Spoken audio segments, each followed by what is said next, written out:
مخدرات، مصحات، مادة 40، اجيت للمصحة بمحافظة نينوى. شلون اجيت وسلمت نفسك للمصحة؟ نعتبرها شجاعة طبعا من عندك.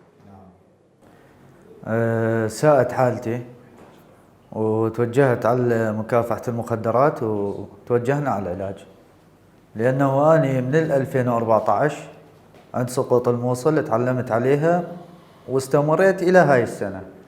طبعا متقطع، تجي أوقات أنه العلاج ما متوفر ما أخذه، بس مجرد أنه يتوفر أرجع أخذه. احنا هنا انت 2014 بديت تتعاطى المخدرات، تحديدا يا مادة كنت تتعاطى اللي بداية مسيرتك اللي نحو التعاطي؟ نعم. شلون تعاطيتها؟ كانت ظروف، وكان عندي قضية يم الدواعش أنه ودي يجلدوني ما يجلدوني بيها. فأحد أصدقائي كان بالعمل قال لي خذ هاي الحباية وروح، يضربك ما يضربك ما تحس. يعني كنت تتخلص من الدواعش اللي هم احتلوا محافظة نينوى بفترة معينة، يعني كنت تخاف من عندهم؟ كنت تاخذ في سبيل تتخلص اذا كانوا يجلدوك يضربوك، ما تجي تسمع من عندهم؟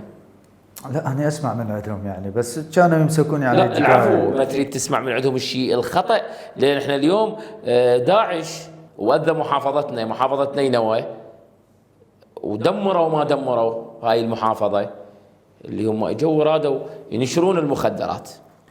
أنا كنت أسمع أنه اللي ينجلد يطلع ما يقدر يقوم من على السرير أسبوع 10 أيام. زين. فهاي صار عندي خوفه يا جماعة، قلت لهم أنا شلون أروح والله انجلد 80 جلدة كتبوا علي 80. ليش شو مسوي؟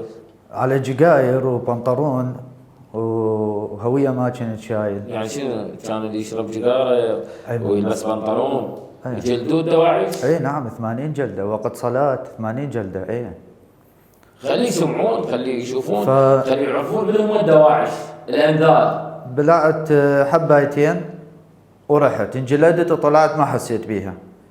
وراها كان عندي عمل عربانة ابيع بيها، يعني ابيع بيها بضاعة. نعم. رزق. هم وقت الصلاة مسكوني، وبوقتها ما كتبوا علي جلدات كثير، 40 جلدة ما، بس هي يعني مو شغلة 40، هي الوحدة ما تنحمل. هم من نفس الطريقة على شخص من أصدقائي يابا يجيك الشغلة، قال لي خذ وروح، ومشيت تعلمت عليها.